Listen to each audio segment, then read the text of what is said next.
நாமம் மகிமைப்படுவதாக. மீண்டும் இந்த காணொலியின் மூலம் உங்களை சந்திப்பதில், உங்களோடு கர்த்தருடைய வார்த்தைகளை பகிர்ந்து கொள்கிறதுல நான் மிகுந்த மகிழ்ச்சி அடைகிறேன். நம்மை நினைக்கும் தெய்வம் இயேசு என்ற தலைப்பில் உங்களோடு கர்த்தருடைய வார்த்தைகளை பகிர்ந்து கொள்கிறதுல சந்தோஷம். யாவரும் இந்த செய்தியை முழுவதுமாக கேட்டு ஆசீர்வாதம் பெற நான் கேட்கிறேன். நான் அதிக நேரம் எடுத்துக்கொள்வதில்லை. 15 நிமிடத்திற்குள்ளாக இந்த செய்தி முடியும் தெரிவித்துக் கொள்கிறேன். கர்த்தருடைய பிள்ளைகள் கர்த்தருடைய சமூகத்தில் காத்திருப்பதன் மூலம், கர்த்தருடைய வசனங்களை தியானிப்பதன் மூலம், கர்த்தருடைய செய்திகளை கேட்பதன் மூலம் மிகுந்த ஆசீர்வாதங்களை இன்றும் பெற்றுக்கொண்டுதான் இருக்கிறார்கள் என்பதில் கொஞ்சம் கூட சந்தேகம் கிடையாது. நீங்களும் நேரத்தை ஒதுக்கி இந்த வார்த்தைகளை கேட்டு நன்மை பெற்றுக்கொள்ள உங்களை அன்பாய் கேட்கிறேன். இந்த காலை நேரத்திலும் நாம் நம்முடைய தியானத்திற்காக எடுத்துக்கொண்டதான வேத பகுதி சங்கீதம் 138 சங்கீதம் 8 வசனத்தில் இப்படியாக சொல்லப்பட்டிருக்கிறது: கர்த்தர் எனக்காக யாவையும் செய்து முடிப்பார். கர்த்தாவே, உமது கிருபை என்றும் உள்ளது. உமது கரத்தின் கிரியைகளை நெகிழ விடாமல் இருப்பீராக என்று சொல்லப்பட்டிருக்கிறது. கர்த்தர் எனக்காக யாவையும் செய்து முடிப்பார். இது தாவீதினுடைய அறிக்கையாக இருக்கிறதை நாம் பார்க்கிறோம். அருமையானவர்களே, தாவீது எதையெல்லாம் அவன் அறிக்கை செய்தானோ அவைகளெல்லாம் அவன் பெற்றுக்கொண்டான் என்பதை நாம் வேதத்தில் பார்க்க முடியும். இந்த வசனம் மாத்திரமில்லை, எனக்கு அநேகமாய் பிடித்த அநேக வசனங்கள் இருந்தாலும் சில வசனங்களை நான் உங்களுக்கு சொல்ல ஆசைப்படுகிறேன். கர்த்தருடைய காருண்யம் என்னை பெரியவனாக்கும் என்று தாவீது சொல்லுகிறதை நாம் பார்க்க முடியும். அதுபோல தாவீது இன்னொரு இடத்தில் சொல்லும் போது, எந்த மனுஷரையும் உயர்த்த, பலப்படுத்த, ஐஸ்வர்யத்தையும் கனத்தையும் கொடுக்க அவருடைய கரத்தினாலே ஆகும் என்று சொல்லுகிறதை பார்க்கிறோம். இவனமாக தாவீது எதையெல்லாம் அவன் அறிக்கை செய்தானோ அவைகளை எல்லாம் அவன் பெற்றுக் கொண்டான் என்று சொல்லி நாம் வேதத்தில் பார்க்கிறோம். இதை கேட்கிற அருமை கர்த்தருடைய பிள்ளைகளே, நாமும் கூட இந்த நாட்களில் விசுவாச அறிக்கை செய்ய வேண்டும். கர்த்தருடைய வார்த்தைகளை மீண்டும் மீண்டும் மீண்டும் மீண்டும் அதை நாம் அறிக்கை செய்து ஸ்தோத்திரம் விசுவாசத்தில் வல்லவர்களாக நாம் மாற வேண்டும். அருமையான கர்த்தருடைய பிள்ளைகளே, தாவீது அதைதான் செய்தார். நான் மீண்டும் சொல்லுகிறேன், அவர் எதையெல்லாம் அறிக்கை செய்தாரோ அதையெல்லாம் அவர் பெற்றுக்கொண்டார் என்று சொல்லி நாம் பார்க்கிறோம். இதை கேட்கிற அருமையான கர்த்தருடைய பிள்ளைகளே, யாரை வேணும்னாலும் நம்பி ஏமாந்துவீர்கள். ஆனா இயேசுவை நம்பி ஏமாந்து போனேன்னு சொல்றதுக்கு யாருமே கிடையாது. இயேசுவை நம்பினோம் கைவிடப்படுவதில்லை. ஒருவேளை ஆமென், உறவுகளை நம்பி நீங்கள் ஏமாந்து போயிருக்கலாம். உங்களுடைய நண்பர்களை நம்பி நீங்கள் ஏமாந்து போயிருக்கலாம்.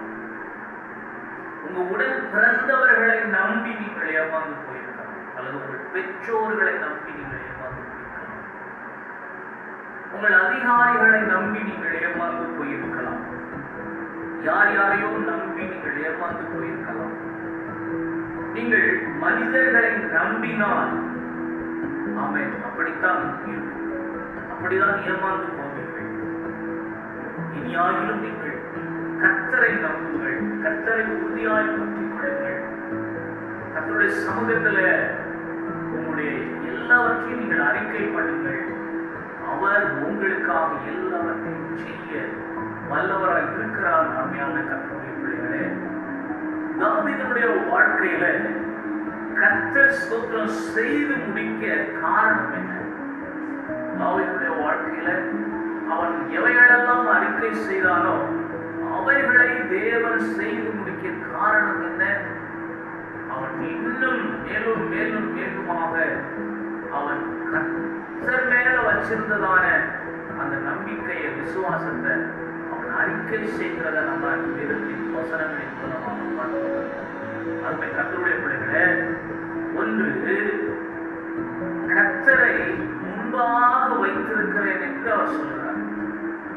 கர்த்தர் அவருக்காக யாவையும் செய்து முடிக்க காரணம் ஒன்று, அவர் அறிக்கை பண்ணுகிறார், நான் கர்த்தரை எனக்கு முன்பாக வைத்திருக்கிறேன் என்று சொல்லுகிறார். நீங்கள் சங்கீதம் 16:8 நீங்கள் வாசித்து பார்த்தீர்கள் என்று சொன்னால் அங்கே இவனமாய் சொல்லப்பட்டிருக்கிறது. பாருங்கள், சங்கீதம் 16:8 நம்ம பார்க்கணும். கர்த்தரை எப்பொழுதும் எனக்கு முன்பாக வைத்திருக்கிறேன், அவர் என் வலது பாரிசத்தில் இருக்கிறபடியால் நான் அசைக்கப்படுவதில்லை என்று சொல்லுகிறத நம்ம பார்க்கணும். கர்த்தரை எனக்கு முன்பாக வைத்திருக்கிறேன், அதனால நான் அசைக்கப்படுவதில்லை என்று தாவீது அறிக்கை பண்ணுகிறத நம்ம பார்க்கிறோம். இதை கேட்கிற அருமையான கர்த்தருடைய பிள்ளைகளே, உங்களுக்கு முன்பாக யார் இருக்கிறார்? உங்கள் கவலைதான் உங்களுக்கு முன்பாக இருக்கிறதா? அல்லது உங்களுடைய பிரச்சனைகள் தான் உங்களுக்கு முன்பாக இருக்கிறதா? அல்லது உங்களுடைய எதிர்காலத்தை குறித்ததான காரியங்கள் தான் உங்களுக்கு முன்பாக இருக்கிறதா? எதை நீங்கள் முன்பாக நிறுத்தி ஓடிக்கொண்டிருக்கிறீர்கள்? எதை உங்களுக்கு முன்பாக வைத்து நீங்கள் சிந்தித்துக் கொண்டிருக்கிறீர்கள்? நீங்கள் சற்று சிந்தித்து பாருங்கள். தாவீது சொல்லுகிறார், கர்த்தரை எனக்கு முன்பாக நான் வைத்திருக்கிறேன், நான் அசைக்கப்படுவதில்லை என்று சொல்லி. அருமை தேவ பிள்ளையே, நீ கர்த்தரை உனக்கு முன்பாக நிறுத்தி நோக்குவாயானால் நீ ஒருபோதும் வெட்கப்பட்டு போவதே இல்லை. அருமையான கர்த்தருடைய பிள்ளைகளே, தாவீது சொல்லும் போது இப்படியாய் சொல்லுகிறதை நாம் பார்க்கிறோம். சில ரதங்களை குறித்தும் சில குதிரைகளை குறித்தும் மேன்மை பாராட்டுகிறார்கள். நாங்களோ எங்கள் தேவனாகிய கர்த்தரை குறித்தே மேன்மை பாராட்டுகிறோம். அவர்கள் முறிந்து விழுந்தார்கள், நாங்களோ எழுந்து நிமிர்ந்து நிற்கிறோம் என்று சங்கீதத்திலே சொல்லி இருக்கிறதை பார்க்கிறோம். அருமையான கர்த்தருடைய பிள்ளைகளே, கர்த்தரை நம்புகிறவர்கள் ஒருபோதும் வெட்கப்பட்டு போவது இல்லை. இந்த ஏழை கூப்பிட்டான், கர்த்தர் கேட்டு அவன் இடுக்கங்களுக்கெல்லாம் நீங்களாக்கி அவனை ரட்சித்தார் என்று சொல்லுகிறார். அவன் கர்த்தரை நோக்கி கூப்பிடும் போது, கர்த்தரை நோக்கி பார்க்கும் போது, அவன் எல்லாருடைய முகங்களும் வெட்கப்பட்டாலும் உன் முகம் வெட்கப்பட்டு போகாது என்பதை உறுதியாக நம்பு. அவன் கர்த்தர் உன்னை ஆசீர்வதிக்க வல்லவராக இருக்கிறார். அருமையான தேவ பிள்ளைகளே, இரண்டாவதாக சொல்கிறார், கர்த்தரை எக்காலத்திலும் ஸ்தோத்தரிப்பேன் என்று சொல்கிறார். சங்கீதம் 34:1 நம்ம பார்க்கிறோம். கர்த்தரை நான் எக்காலத்திலும் ஸ்தோத்தரிப்பேன், அவர் துதி எப்பொழுதும் என் வாயில் இருக்கும் என்று சொல்லுகிறதை நம்ம பார்க்கிறோம். அருமையான கர்த்தருடைய பிள்ளைகளே, தாவீது எல்லா சூழ்நிலைகளிலும் கர்த்தரை துதிக்கிற ஒரு மனுஷனாக காணப்பட்டான். இருந்ததோ இல்லையோ, அவன் சந்தோஷமோ அல்லது துக்கமோ, எந்த சூழ்நிலையிலையும் அவன் கர்த்தரை துதிக்கிற ஒரு மனுஷனாக காணப்பட்டான். அதான் சொல்றார், கர்த்தரை நான் எக்காலத்திலும் ஸ்தோத்தரிப்பேன். நன்மை வந்தாலும் ஸ்தோத்தரிப்பேன், தீமை வந்தாலும் ஸ்தோத்தரிப்பேன், நிறைவா இருந்தாலும் ஸ்தோத்தரிப்பேன், குறைவா இருந்தாலும் ஸ்தோத்தரிப்பேன். ஆமென். மகிழ்ச்சியா இருந்தாலும் ஸ்தோத்தரிப்பேன், சங்கடமா இருந்தாலும் ஸ்தோத்தரிப்பேன், எந்த சூழ்நிலையிலையும் நான் கர்த்தரை ஸ்தோத்தரிப்பேன் என்று சொல்லி இந்த தாவீது நீ சொல்லுகிறதை நம்ம பார்க்கணும். அருமையான கர்த்தருடைய உன்னுடைய சூழ்நிலை எப்படி? எல்லாம் நிறைவா இருக்கும் போது கர்த்தர் நல்லவர் என்று சொல்லுகிறாயா? இல்லை. நெருக்கப்படும் போதும் ஒன்றும் இல்லாமையிலும் கர்த்தர் நல்லவர், இந்த சூழ்நிலைக்காக நல்லவர், இந்த சூழ்நிலை தந்ததுக்காக தோன்றம் என்று சொல்லுகிறாய். கர்த்தரை சிந்தித்து பாரு அருமையான கர்த்தருடைய பிள்ளையை. அது மாத்திரமல்ல, ஆமென். ரோமர் 8:27 பார்க்கிறோம். இப்படியாக சொல்லப்பட்டிருக்கிறது. ரோமர் 8:27 நம்ம வாசிக்கிறோம். பாருங்க, ஆவியானவர் தேவனுடைய சித்தத்தின்படியே பரிசுத்தவான்களுக்காக வேண்டுதல் செய்கிறபடியால் இருதயங்களை ஆராய்ந்து பார்க்கிறவர் ஆவியின் சிந்தை இன்னதென்று அறிவார் என்று சொல்லுங்கள். ஆண்டவர் இருதயங்களை ஆராய்ந்து பார்க்கிறது. அவருடைய கண்களுக்கு மறைவானது ஒன்றுமே கிடையாது. ஒரு நிலைமை நிச்சயமா இயேசுவுக்கு தெரியும். ஒரு சூழ்நிலை நிச்சயமா இயேசுவுக்கு தெரியும். ஆமென். அவருடைய பெருமை இயேசுவுக்கு நிச்சயமாய் தெரியும். அதனால நீ இப்போ எந்த சூழ்நிலையில் இருக்கிறாய் என்பதை நான் அறியும். ஆனா இயேசப்பா உன் சூழ்நிலையை அறிந்தே இருக்கிறார். உன் கண்ணீரை அறிந்தே இருக்கிறார். உன் வேதனையை அறிந்தே இருக்கிறார். உன் ஏக்கங்களை அறிந்தே இருக்கிறார். அவர் உனக்கு நன்மை செய்ய வல்லவர். ஆனா நீ ஒன்று செய்யும். இந்த சூழ்நிலையிலே தாவீதை போல கர்த்தரை துதிக்கிற தேவ பிள்ளையாக நீ காணப்பட வேண்டும். மூன்றாவதாக, கர்த்தரை மேய்ப்பராக வைத்திருந்தார் தாவீது. ஆமென். மூணாவது, கர்த்தரை தனக்கு மேய்ப்பராக வைத்திருந்தார். சங்கீதம் 23:1 சொல்லுகிறார், கர்த்தர் என் மேய்ப்பராக இருக்கிறார், நான் தாழ்ச்சி அடையேன். அவர் என்னை புல்லுள்ள இடங்களில் மேய்த்து அமர்ந்த தண்ணீர்கள் அண்டையில் கொண்டு போய் விடுகிறார் என்று சொல்கிறார். தெய்வத்தை தனக்கு மேய்ப்பராக தாவீது கொண்டிருந்தார். ஒரு மேய்ப்பன் தன்னுடைய ஆடுகளுக்கு எவ்வளவு அக்கறை எடுத்து, எவ்வளவு சிரத்தை எடுத்து, எவ்வளவு கரிசனையோடு கூட அந்த ஆடுகளை பராமரிக்கிறான் என்பதை நீங்கள் பார்த்திருப்பீர்கள்.